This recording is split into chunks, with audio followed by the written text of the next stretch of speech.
Time for Pop Pop Plays.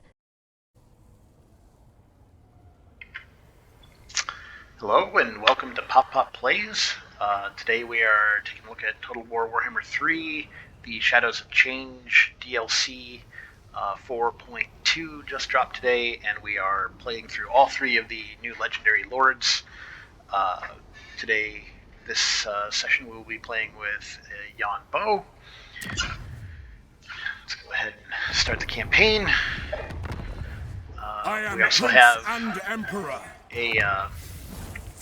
Episodes up for the Changeling and for Mother Astankia. So you can check those out on Empire's blessings, yes. site. A dragon. Yuan Bo, the Jade Dragon. Master of celestial Full disclosure, I don't care for Grand Cafe. Every time I've tried their campaigns, I've just kind of bounced off them pretty hard. I did play Yuan Bo when Shadows of Change first came out, and I got at least a short victory. I actually liked him better than any of the others. He plays a little bit differently, and he starts in a whole different area than the other two. His faction effects: all regions owned by factions you have trade agreements with are visible. Neat, kind of handy. That's fine. Diplomatic relations +20 with Grand Cafe. That's good. You end up doing a lot of trade and stuff with them. Research rate +5% for each province capital. That's really good. The bigger your empire, the more research you got. That's a really strong ability. Hero capacity +2 for astromancers. That's handy. Astromancers are great. Anything that gives you hero capacity, honestly, in my opinion, is a really good ability. His starting army: Jade Warriors. Jade Warriors are solid. Spearmen. They're spearmen. They're fine. Peasant archers are okay. I like ranged. Great longbow riders. Flying cavalry, not my favorite, but honestly they're pretty decent. You get a Jade Lion, which is one of the new Shadows of Change monsters, I believe. They're the two lions, and Onyx Lion and Jade Lion, I believe, and Onyx Crowman, which is definitely one of the new units with the Shadows of Change, although not the 4.2. Crowmen also fly, kind of an interesting little unit. Lord effects: wins magic, power reserve, capacity +25. I mean, that's just solid. And an upkeep -30% for Onyx Crowman, Celestial Lion, Jade Lion, and Jet Lion. Jet Lion is the other than Onyx Lion. So you get a cheaper Crowman and all three of the lions, which is also good. We'll go to settings. Just like the other two campaigns, I'm not interested in the end game crisis to trigger in a timer. I'd rather have it trigger on long victory. That's usually how I set it up, depending on the campaign I'm running. I have campaign difficulty on normal, battle difficulty on normal. That's because I'm not a top tier player. These are pretty comfortable for me, and I enjoy it. Win more than I lose, but it's still enough of a challenge for me anyways to make it interesting. Let's go ahead and start the campaign. Just like the other two campaigns, the plan is to at least run a short victory with this, so if you want to follow us on the channel here, go ahead and hit like and subscribe, maybe hit that notification button. If you see me making mistakes or have any questions, comment down below. That's great. I always love to hear from people.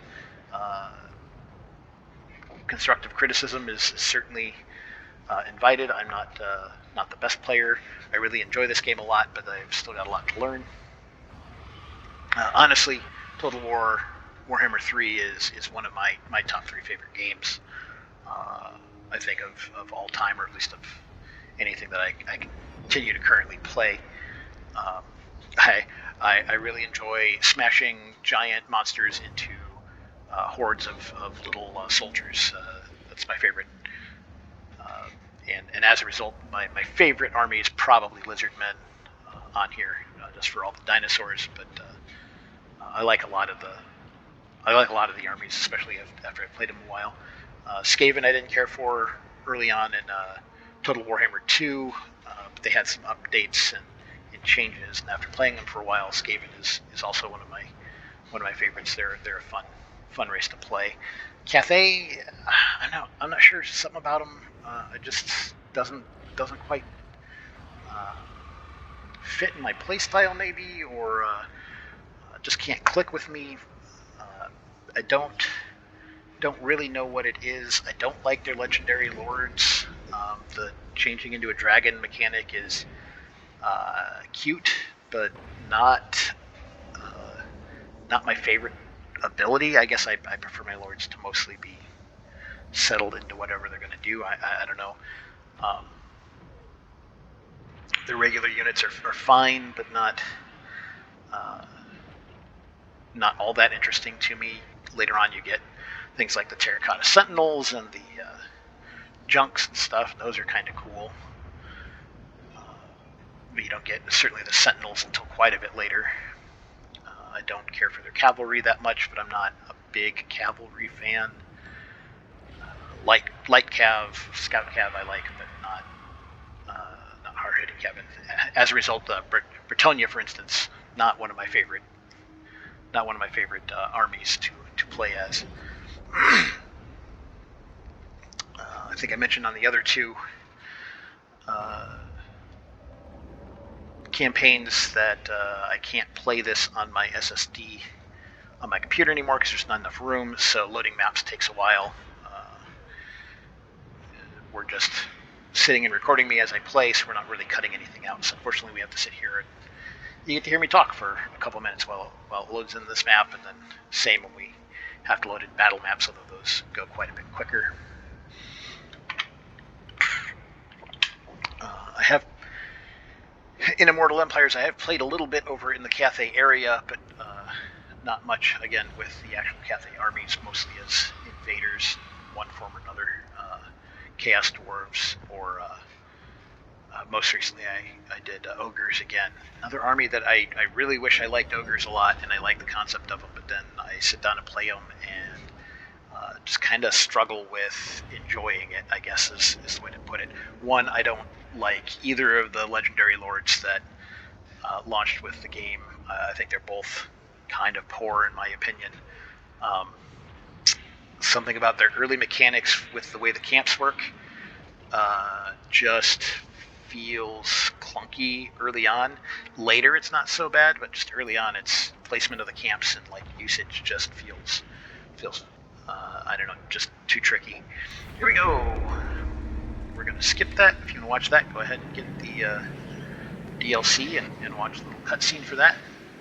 I must range out beyond our borders. Cathay's security demands it. He sure does. He sure does. Kind of the same issue with him with Mother Estancia, although maybe it's not as bad for him, is how much sense does it make that he is over here in Lustria rather than in and around Cathay, especially given that he is an important bureaucrat. Maybe it doesn't make the most sense, but from a gameplay perspective, both the other legendary lords are right in Cathay, and so if you put a third one there, all the campaigns would be feeling pretty similar. So you want him somewhere else, and I think that makes a lot of sense.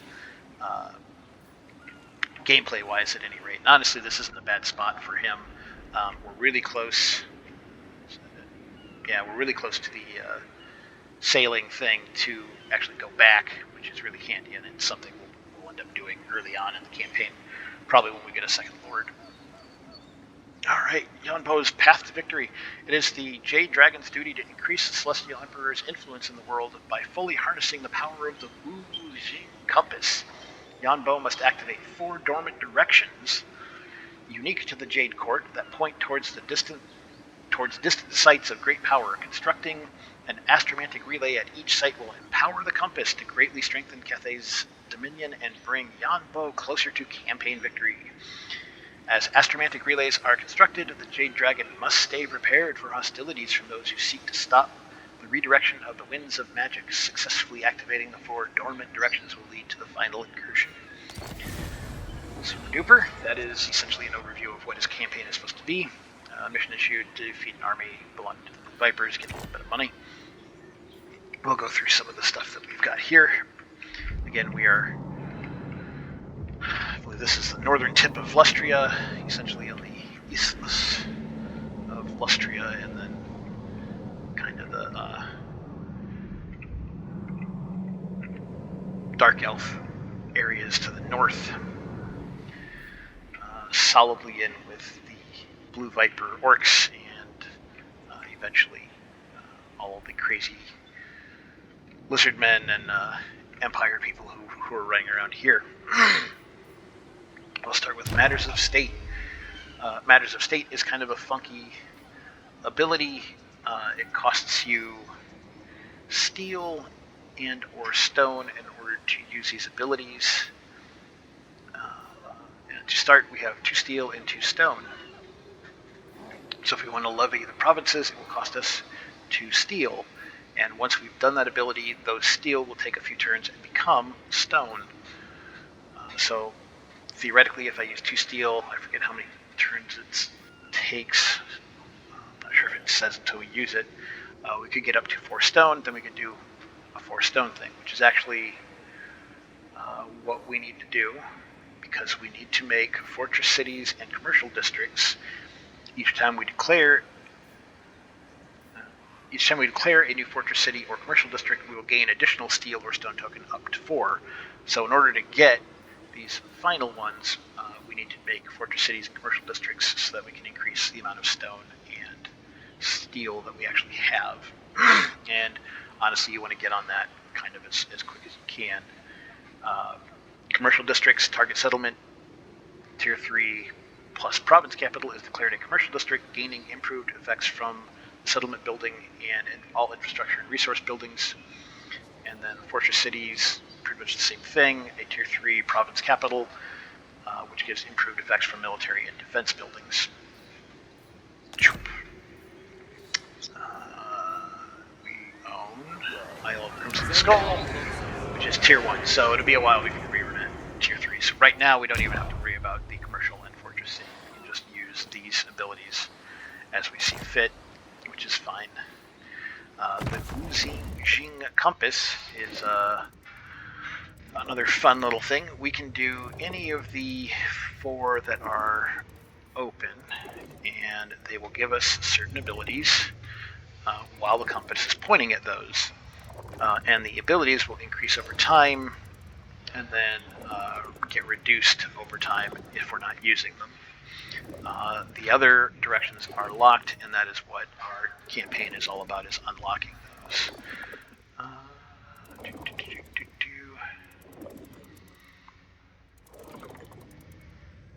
So each ability has, well, I guess not each of them, some of them have abilities that are always active. For instance, Great Bastion has a strength determined by energy reserve, which is always active, which gives us casualty replenishment rate and defensive supplies. We always have that. We'll get more if there's more energy in there, which goes up as the compass is pointed to it turn after turn. And if this is the direction that's set, Great Bastion threat gets minus 2% per turn. Recruitment rate is minus 10 in Cathay on regions, and army ability we get Ancestral Warriors, which summons Ancestral Warriors if we're pointing at that. This one always gives us control, income from buildings, chance of winds of magic increasing in strength. This always lowers corruption. If it's set, the Dragon Emperor's Wrath, extreme attrition applied to armies beyond the Great Bastion. Has to be full of energy though, but it also gives us Celestial Intervention, which is a one-use bombardment ability, which is kind of cool. As Yuan Bo, we don't really care about beyond the Great Bastion, other than, I guess, we don't want Cathay to go. Warpstone Desert, which doesn't show up over here because it does not have a consistent effect. When its direction is set, though, sale value of cargo is increased by 20%, maximum cargo capacity is 20%, and Lord Recruit Rank is +1 for Caravan Masters. Kind of cool.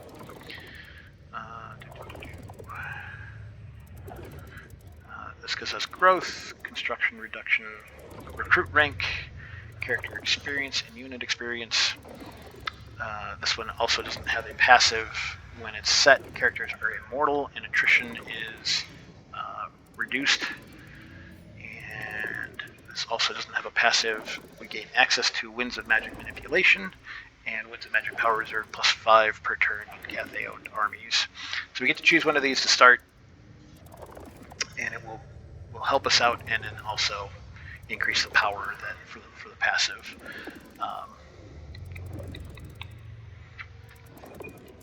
I think we're going to go with the Great Bastion for now. I don't really care about the threat as much. Again, I'm not over in Cathay. Excuse me. But recruitment cost right now is probably pretty handy, as we need to bump up our army, and getting to summon ancestral warriors in combat is pretty good, and also casualty replenishment rate. We always want that as high as we can, so that's what we're going to go with for now. Ivory Road. We have no active caravans. Get every caravan I can. They're not that expensive. As an additional Celestial unit, armor +20 for Celestial Dragon Guard, Celestial Dragon Crossbow.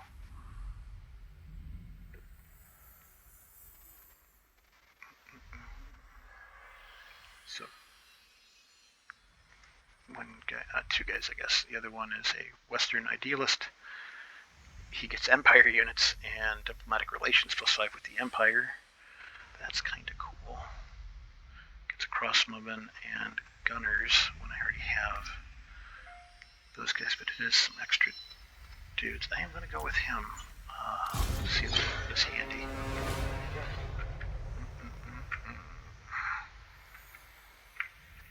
Seems pretty far. Why is... Can't access that for some reason. 5 turns. There's the Empire. Or the Border Princess, I guess. I guess it's not the Empire. 9 turns to get all the way to Reichland.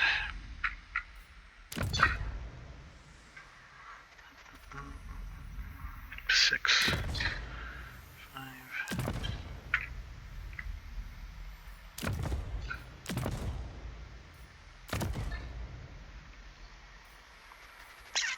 I think we're gonna go with that.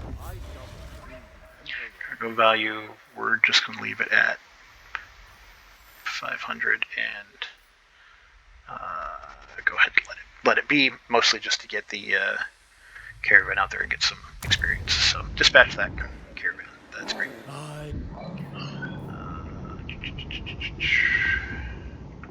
Yep, there's our guy.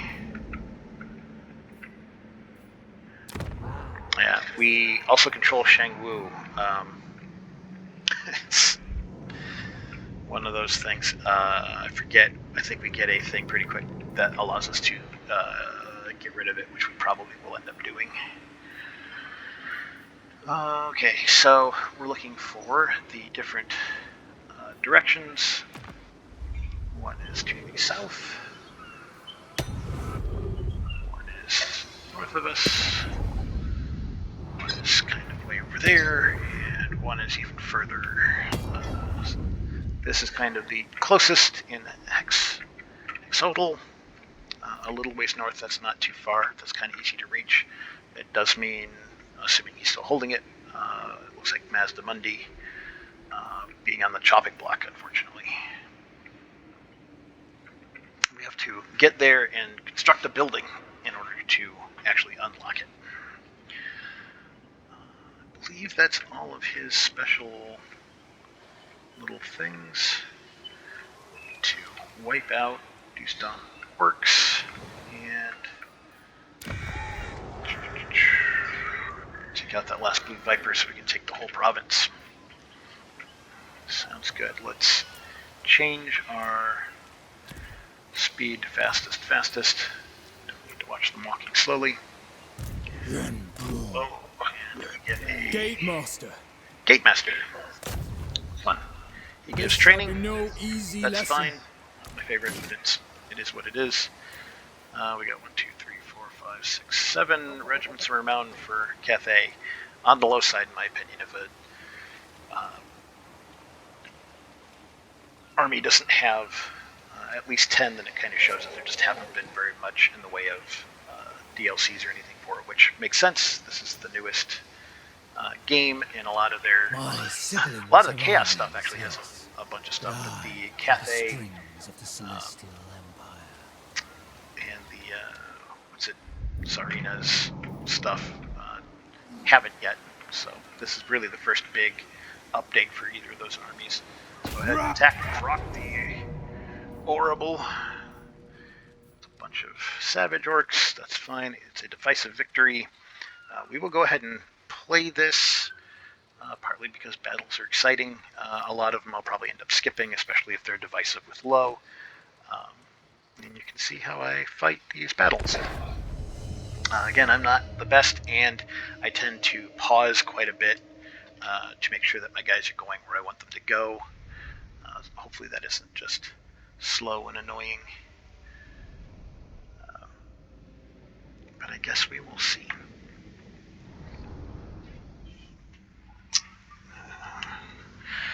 Looks like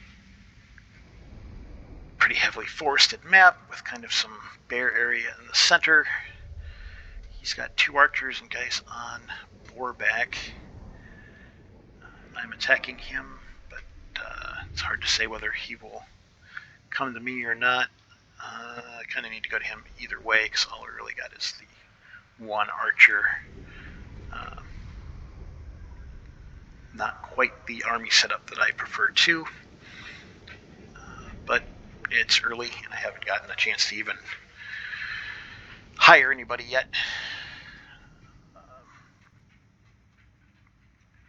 So we'll change that composition as we go along. It depends on what the armies have, but I like a pretty heavy ranged and artillery composition plus some monstrous creatures. Yeah.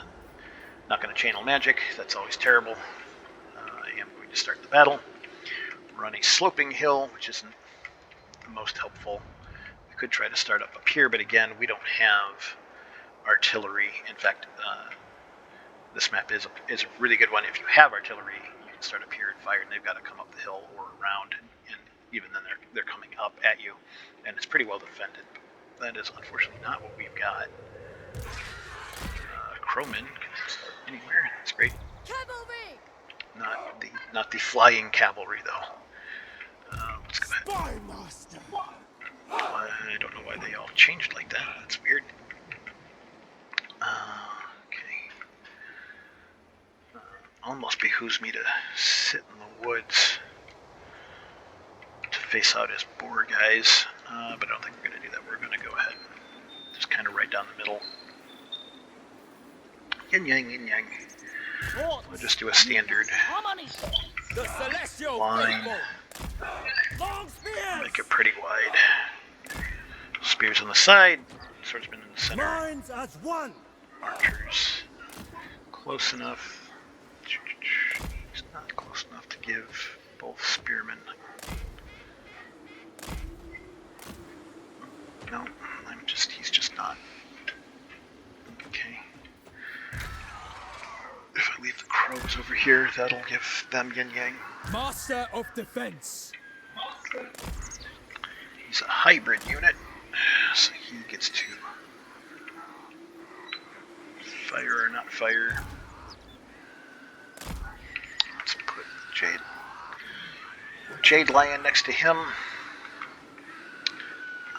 Jade Lion is anti-armor with magic.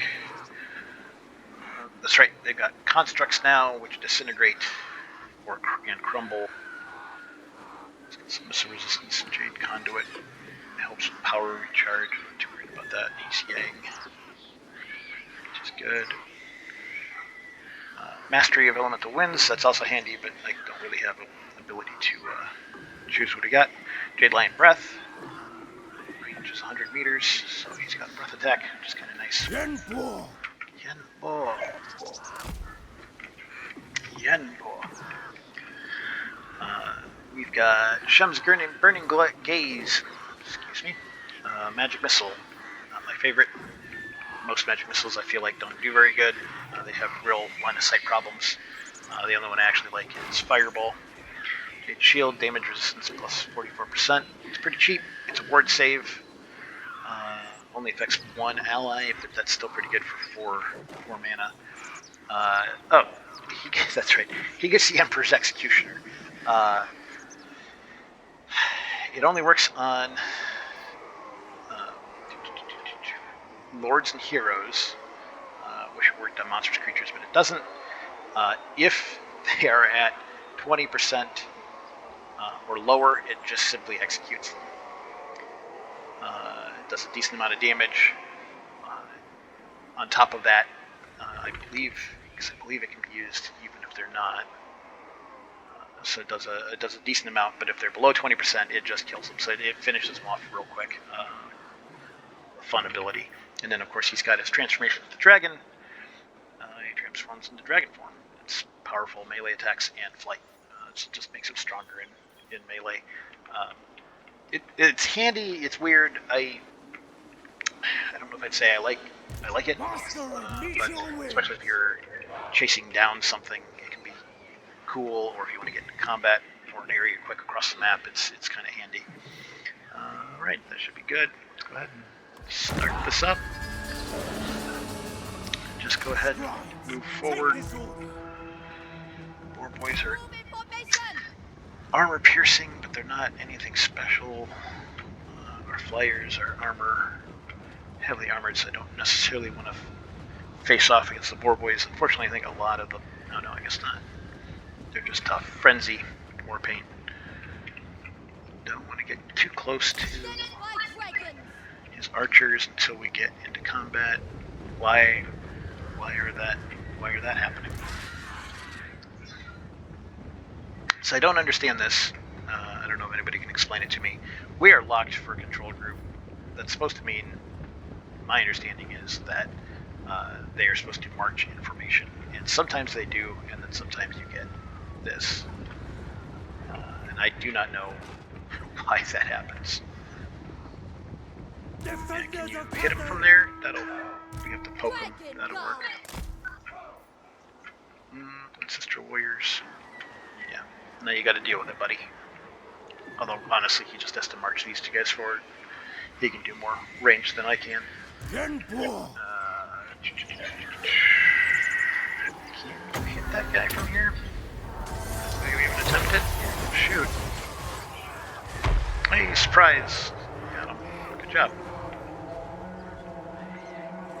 You're just going to let me poke those guys. That seems fine. Let's see, he's Sent by the dragon. Nope. Come on. Oh. Nope.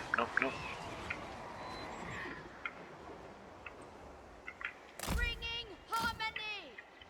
Bring that harmony. That's fine. We got them down to half. If they're just going to let us take that unit out, that's fine. Gate master.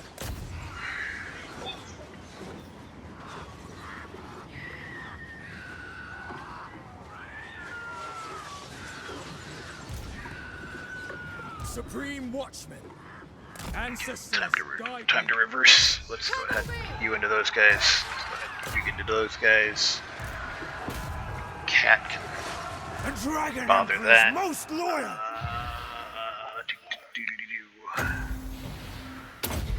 Tag those guys. Praise the Dragon Emperor. Moving. It's fine. Bring this around. Emperor's Executioner.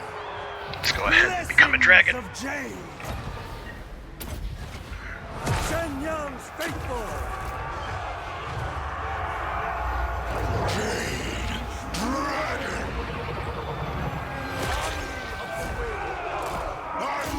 Get him. The only thing I don't like, well, not the only thing I don't like, a thing I don't like is, and I suppose it makes sense because it's technically supposed to be a weapon, is Yuan Bo's execution ability doesn't work when he's in dragon form. Nope, keep harassing those guys. Stone and steel. This is just that guy. And I'm pretty sure my dragon's going to take care of that. Attack! Yuan Bo. Crow guys. Follow them. Dragon God! Go ahead and pull out. Let's see if we can charge again. Took a little bit of damage from fighting those guys. Orcs, even orc arrow boys are tricky in melee. There we go.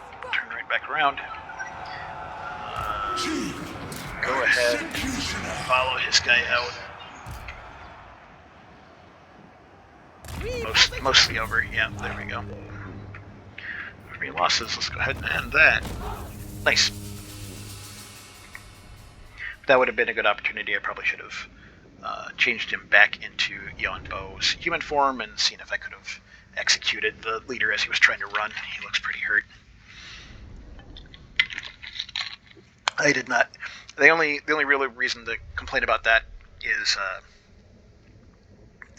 Yuan Bo's kind of special thing coming into it was that execution ability, which is really strong, and so it's a trade-off that feels prohibitive to change into the dragon form, in my opinion. I'm not saying that he should have been given a comparative ability in that form or not, but you really have to kind of think about whether or not you're going to save that or try and swap back and forth. Swapping his forms takes a while.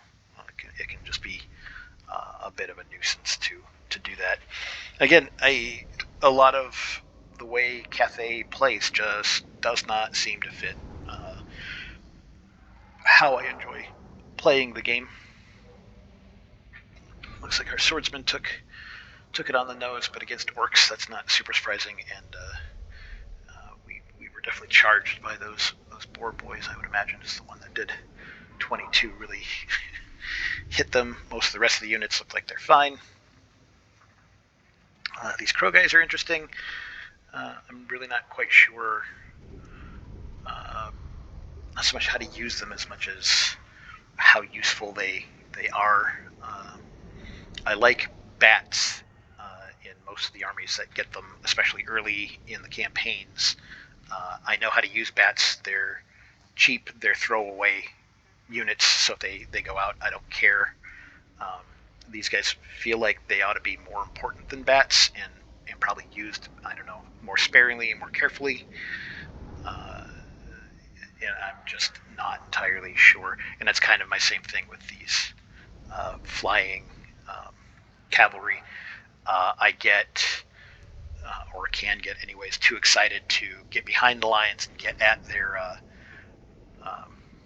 artillery or ranged units to the point that I regularly will lose important units because I've basically taken too much of a gamble and gotten them lost. And so giving them the ability to fly over the front lines and do that puts me in more danger of making that mistake. It's something that I've worked on and try not to do as much anymore, but still happens.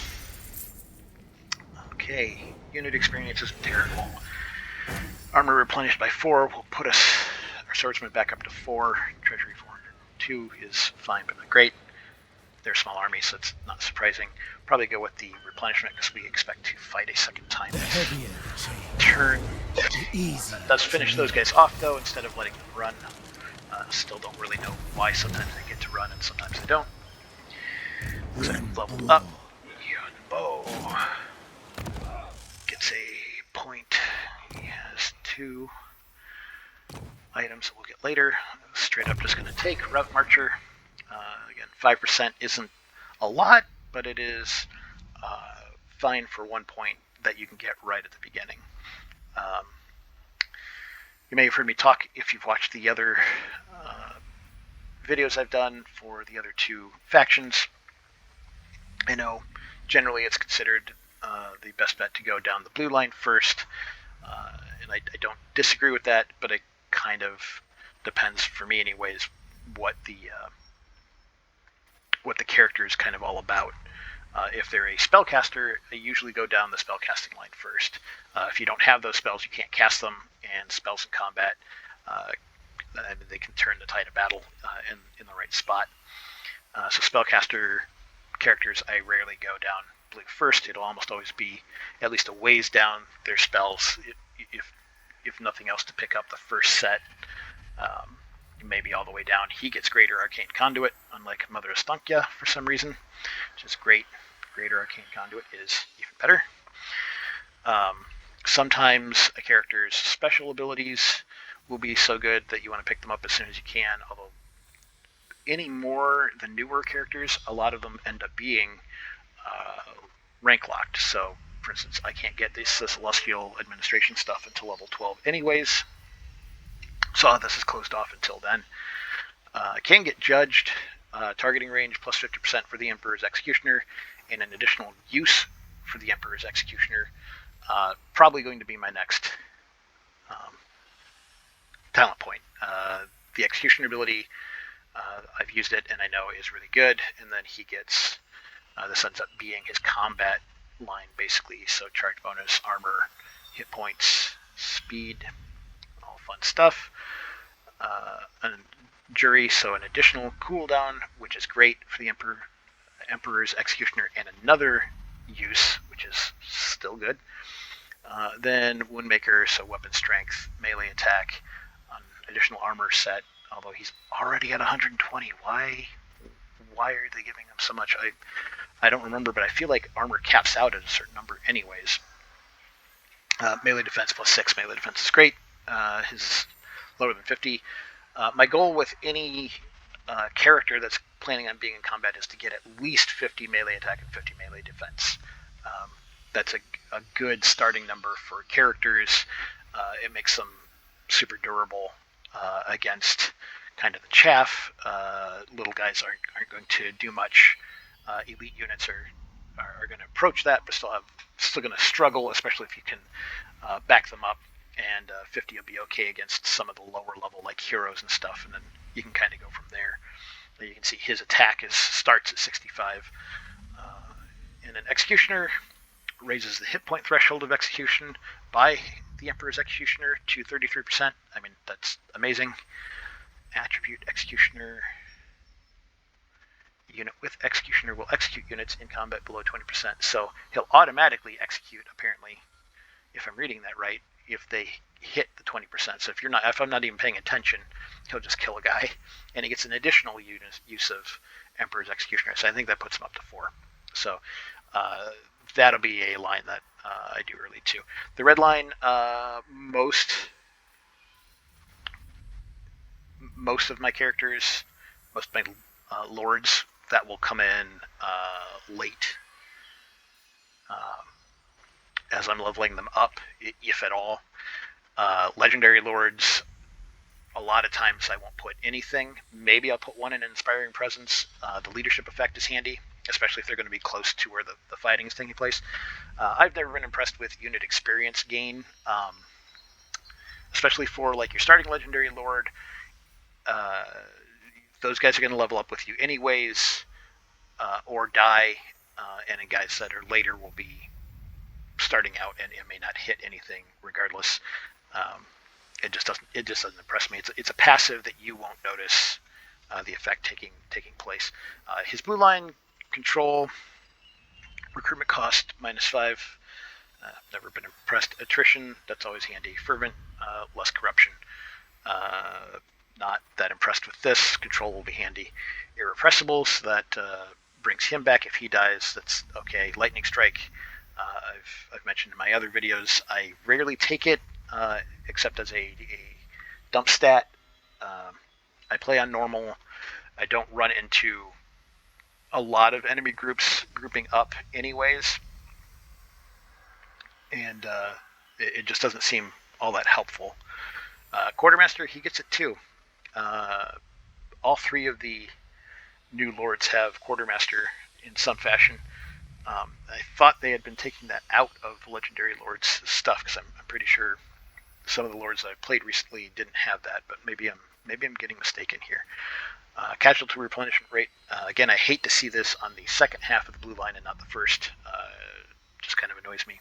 Alert, handy, but I only need 4 to get to the end, and it's not going to go into alert, and it's not going to go into lightning strike. It'll be quartermaster and logistician.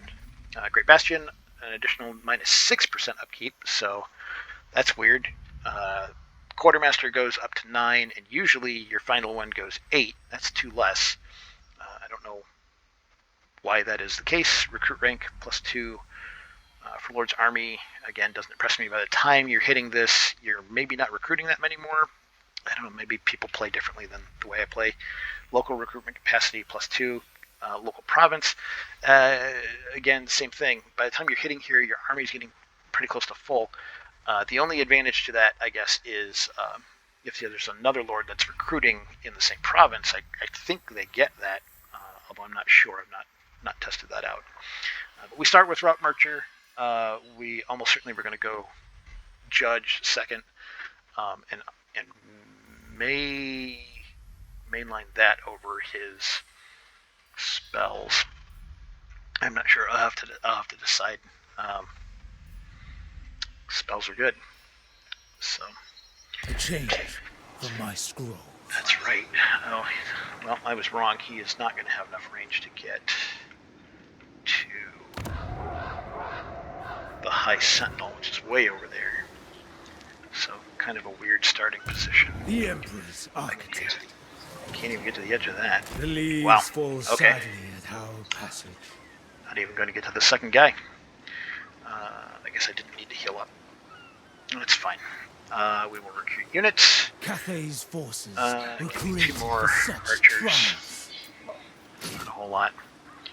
Let's go ahead and check out our technology. A bunch of things, but we only get season trackers, movement range, and casualty replenishment rate for characters and units. Kind of a weird option. My understanding is some of these have changed a little bit, but I probably don't know well enough to even recognize All Cathay which ones will have. focus. Oh, Cathay will think this. Yep, let's go ahead. It's a ruined dock. Sure. Make me spend to actually make it a real building. That sounds fun. Floating pyramid. I'm not even sure I want to spend on that, because if those guys can get to it, Tactical. it's pretty far from them. No, let's go ahead and do that. They might be able to defend. And then we've got Shang Wu, and I'm just not quite sure what to do here. Income generated. That's only 500. Let's plop into that. Oh no, we do want to go ahead and do matter sustain if there's something interesting. Hero action guaranteed to succeed. No. Complete 1 turn of ongoing recruitment. Oh, I may actually go do that. Target settlements province has all control and corruption reduced to 0. I should go check. And rush construction. Actually, let's do that. Perform. So now I've got no stone, and I think it's up here. Available tokens 2.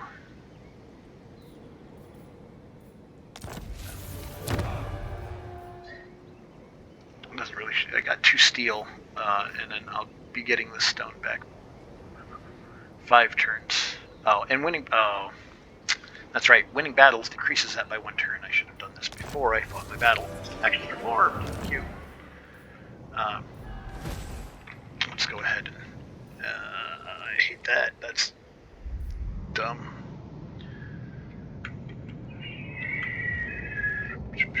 Fly across the world.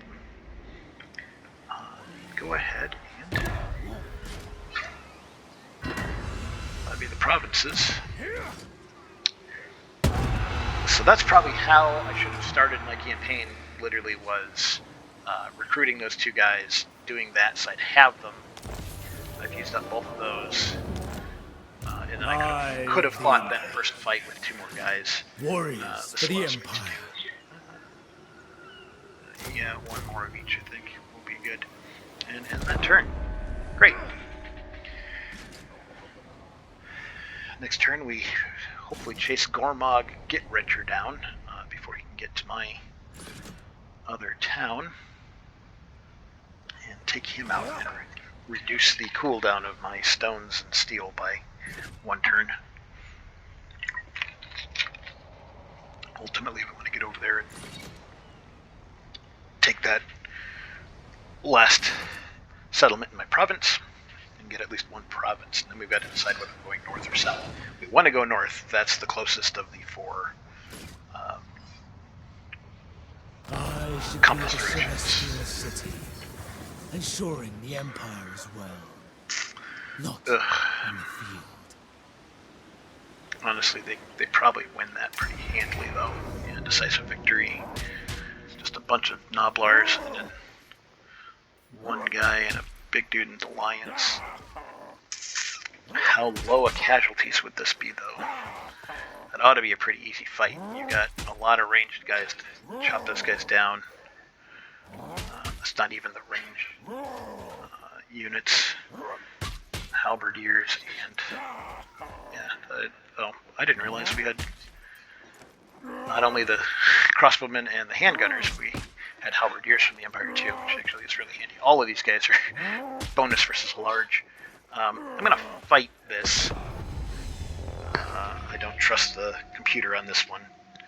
They should take almost no damage unless I'm totally missing my point.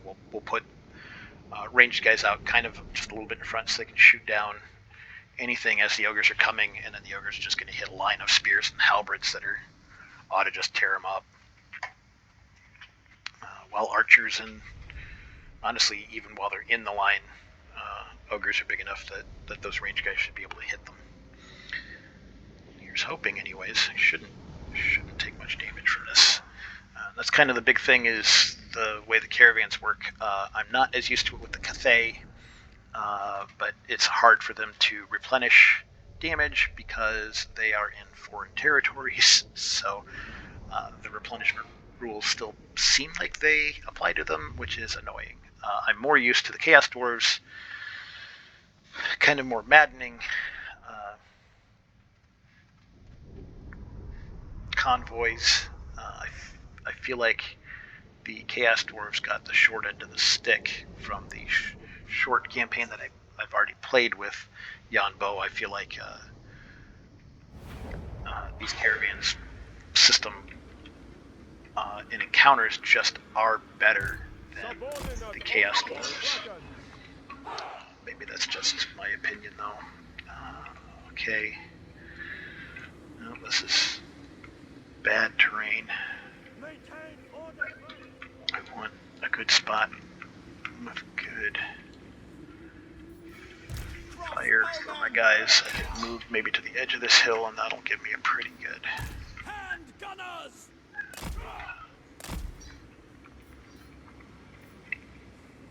Peasant archers!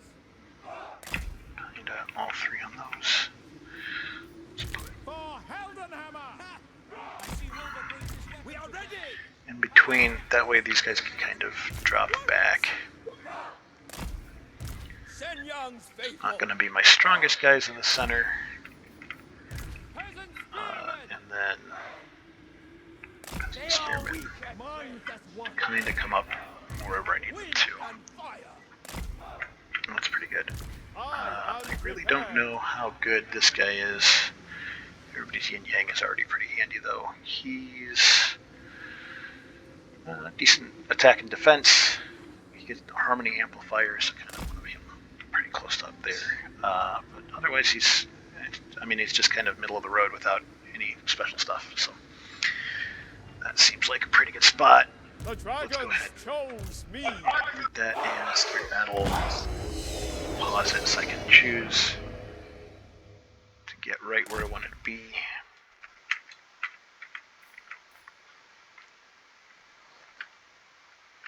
Which is basically right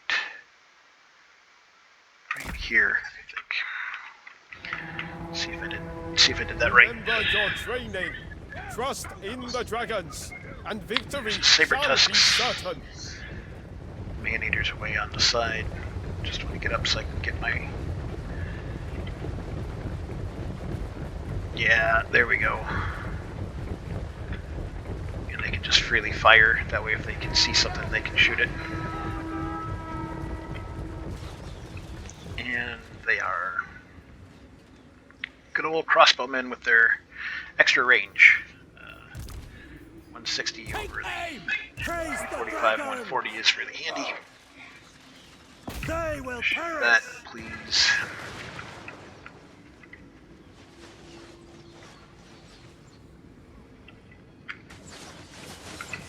Archers, Also shoot that. will of the dragons.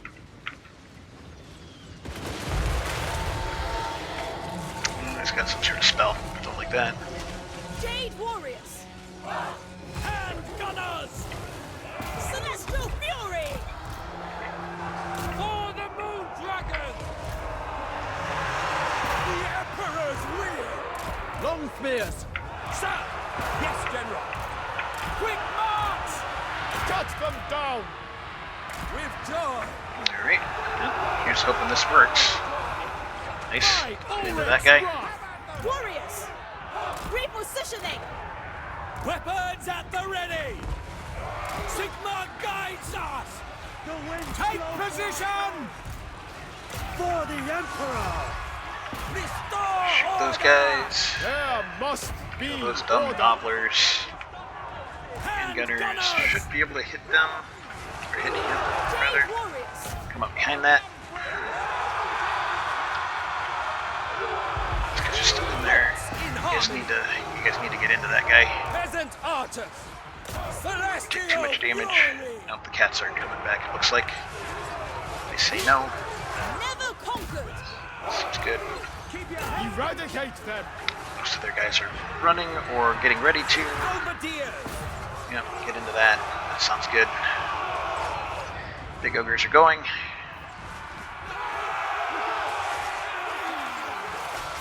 At your service. Harass those guys out, I guess.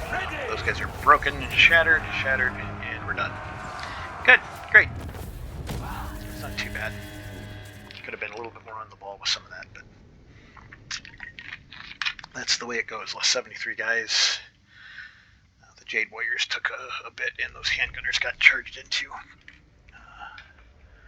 by those dumb cats. Not what you want to see.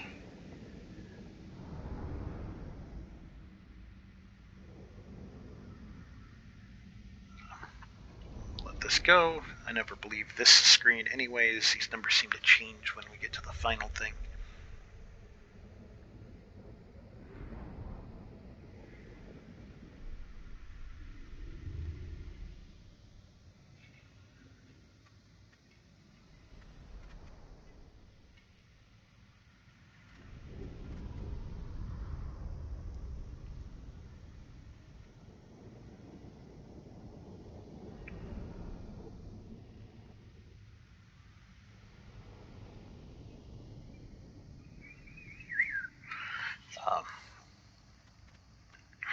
Yeah.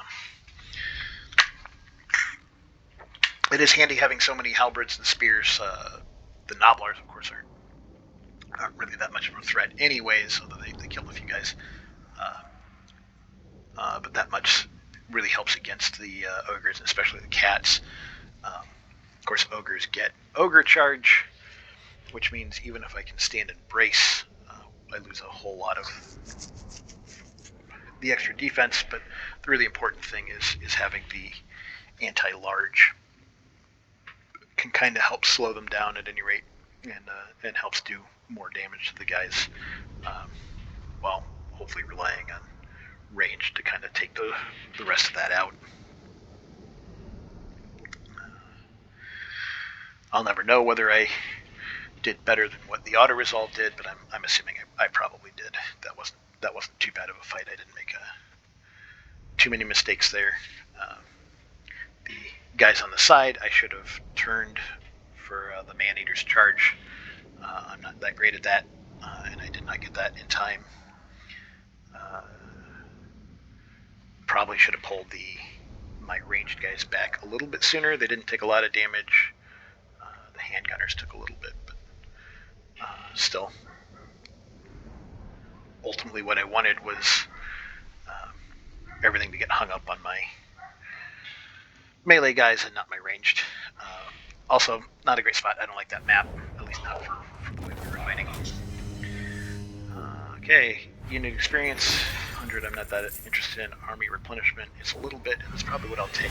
The money's good, but again, I don't get a lot of replenishment out here, so anything I can have is super duper. Nope, and that is back to my turn. Awesome. Did that count? Does it say?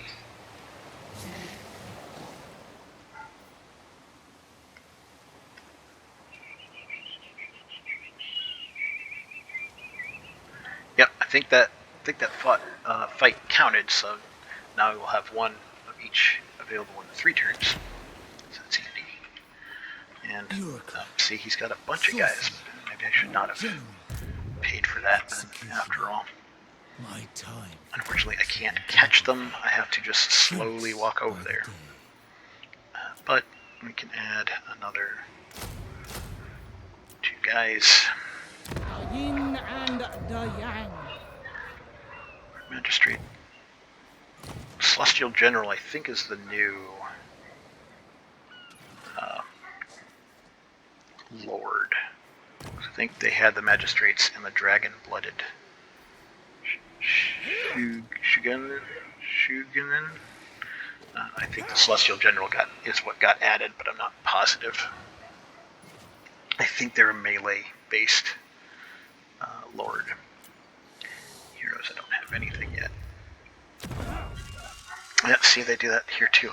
It really annoys me. I don't have the ability to have a Gate Master. I have one. So as soon as I build a building that allows me to have a Gate Master, it gets me nothing. Really annoys me. They need to, in my opinion, change that. That's probably about it. I have to hope that Floating Pyramid can hold out while Yuan Bo gets over there. It probably won't, so the money I invested in fixing it is probably wasted. That's fine. It is what it is. Turn. But we are approaching an hour for our first video, and so we will probably be ending it once this new turn starts. I will thank everybody for watching. I hope you had fun. Hopefully I'm not too boring. Oh, looks like they're running off. That's interesting. I really enjoy this game, and I'm having a lot of fun playing it. And again, plan to do all 3 campaigns out to at least a short victory on our site. So look forward to having some more videos like this in the future. You can hit that notification bell, and it'll let you know when we load either some more pop-up plays or some of our regular videos, which our goal is to have a video up every Monday for either board game reviews, walkthroughs. I know this last one before this came up was a long one, putting together box inserts for Quacks of Quinlanburg. Sometimes we do gamekeeper advice. We've been doing some videos about RPG horror stories and kind of using those as springboards to kind of discuss the ins and outs of playing them, while also commenting on other people's gossip. And you never know what else might show up in there. So stick with us. We will go ahead and finish this out. Caravan was being tracked, followed.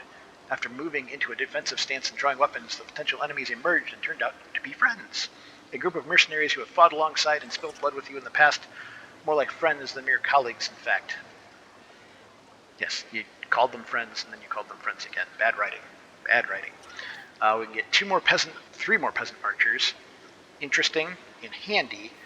We've already got 4 archers for this group. 6, 7, 8, 9, 10. So 10, so we're at 11. Which is a little more than halfway to maximum for this. Or we can add 2 ogre bowls, which will add a really good amount of melee strength. Ogre bowls have some issues. I have found their leadership can waver real quick, even at a 60. Even though it's technically higher than the peasant archers, I've seen them run. I feel, a lot more than they ought to. But they are damage dealers. The Jade Warriors, they're great. They're armor piercing and anti-large, but honestly, they're just kind of middle of the line as far as fighters are not. They're not expert warriors. I think we will take the Sword Brothers. We're going to add the Ogre Bulls. That'll add some power to that. The other thing we'll take a look at right before we're going to finish here. Pull the strings of the We have celestial objectives. We can look at the victory conditions. So our short victory condition is to construct any 2 of the astromantic relay buildings and power the oozing compass. So once we get half of these, that'll be a short victory, and that is what our goal for this video series is. We'll see whether we'll finish the whole thing or not, but we will get at least 2. Short victory will give us +3 hero capacity for all heroes. Really great. Love that. Hero capacity is great, just straight down the line. Long campaign victory, achieve the short victory, construct all the astromantic relays, and then only then can you defend the Wuxing Compass from the final incursion. Every time you finish building the astromantic relay, it, I believe, spawns monsters. Not monsters, but enemy armies to come and assault the town, and you've got to defend it. And once you've done all of them, then you have a final incursion. Long victory is hero recruit rank +10 for all provinces. It's also pretty good. And then, of course, after that, we would have the endgame crisis if we were to play that long. I'm not sure. We will see. Perhaps if I have a lot of encouragement for this campaign in particular, I might end up doing that. But at this point, my goal is to do the short one. It doesn't take too much to get to Hexodal, and to take that, I have found that to be true. And then the other ones, can we see them from far out? No, we can't. Here, no, yeah, way down south. And then over here, this one tends to be the Great Turtle Isle, the one that I shoot for next, because then I can kind of just go down the coast and take that. So that'll likely be the direction of the campaign. You never know. Sometimes you get bogged down in too many wars and stuff, but that'll be what we'll plan on doing. Thank you for joining me, and try and catch me next time. Goodbye.